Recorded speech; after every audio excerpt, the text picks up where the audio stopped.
आप सबने कुर्की ऑर्डर के बारे में सुना होगा। नहीं सुना तो आज मैं आपको बताती हूँ। कुर्की, KURKI, कुर्की। कुर्की एक प्रोसीजर है जिसमें एक इंसान अगर किसी से लोन लेता है और वो लोन वापस नहीं कर पाता उसका, तो उसके केस में कुर्की वारंट जारी किया जा सकता है। कुर्की को अगर हम अपनी लीगल लैंग्वेज में देखें तो इसको कहा जाता है अटैचमेंट ऑफ प्रॉपर्टी। जी हाँ, अटैचमेंट ऑफ प्रॉपर्टी। समझते हैं पहले ये कुर्की है क्या। अगर एक पर्सन किसी से लोन लेता है या बैंक से लोन लेता है, XYZ किसी से भी लोन लेता है और वो टाइम आने पे उस लोन को नहीं चुका पाता किसी भी रीज़न से, तो उस केस में एक रिमाइंडर जाएगा, 2 रिमाइंडर जाएंगे, 3 रिमाइंडर जाएगा।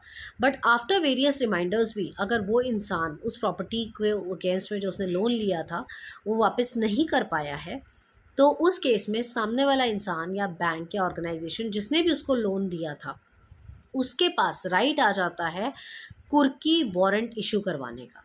उस केस में वो पर्सन या वो ऑर्गेनाइजेशन सीधा कोर्ट जाते हैं और कोर्ट जाकर वो कोर्ट में ये अप्लाई करते हैं कि हमें इसके खिलाफ कुर्की वारंट चाहिए।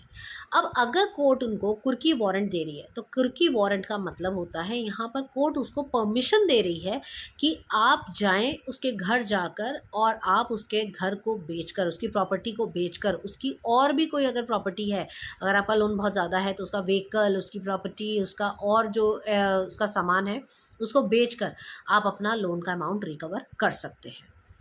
इसको ही कुर्की वारंट कहा जाता है और इस पूरे प्रोसेस को कुर्की कहा जाता है, जिसको हम अपनी लीगल लैंग्वेज में अटैचमेंट ऑफ प्रॉपर्टी बोलते हैं। इस प्रोसेस के अंडर जो ऑक्शन किया जाएगा प्रॉपर्टी का वो बहुत ही फेयर होना चाहिए। इसमें कोई भी आप मिसलीडिंग नहीं कर सकते हैं। साथ ही साथ जो कुर्की करेंगे उसमें जो आपका लीगल प्रोसेस है उसको प्रॉपर फॉलो किया जाएगा और आप उस लीगल प्रोसेस को तोड़ नहीं सकते हैं। ये जो कुर्की का ऑर्डर है ये हमारा आता है सेक्शन 83 में, CRPC में, कोड ऑफ क्रिमिनल प्रोसीजर के अंदर जो आपका सेक्शन 83 है उसके अंदर इसको एड्रेस किया जाता है, जिसमें आपको ये राइट मिलता है कि आप जो इंसान आपका लोन वापस नहीं कर रहा है उसके ऊपर आप कुर्की इशू करवा सकते हैं, उसके खिलाफ आप कुर्की वारंट इशू करा सकते हैं और आप उसकी अटैचमेंट ऑफ प्रॉपर्टी करवा के अपना जो लोन है, अपना जो पैसा है उसको रिकवर कर सकते हैं। ये अक्सर कोर्ट से इशू कराया जाता है और कोर्ट इसको इशू कर भी देती है अगर सामने वाला पर्सन आपका लोन नहीं चुका पा रहा है तो ये बहुत ही इंपॉर्टेंट टर्म है। काफ़ी सारे केसेस इसके आते हैं। आपको एज एन एडवोकेट पता होना चाहिए व्हाट इज़ कुर्की, हाउ कैन वी टेक कुर्की वारंट एंड कुर्की किस तरीके से की जाती है। ये प्रॉपर एक लीगल प्रोसेस है। It is different from auction. ना ही ये नीलामी है, ना ही ये ऑक्शन है, ये कम्प्लीटली डिफरेंट है।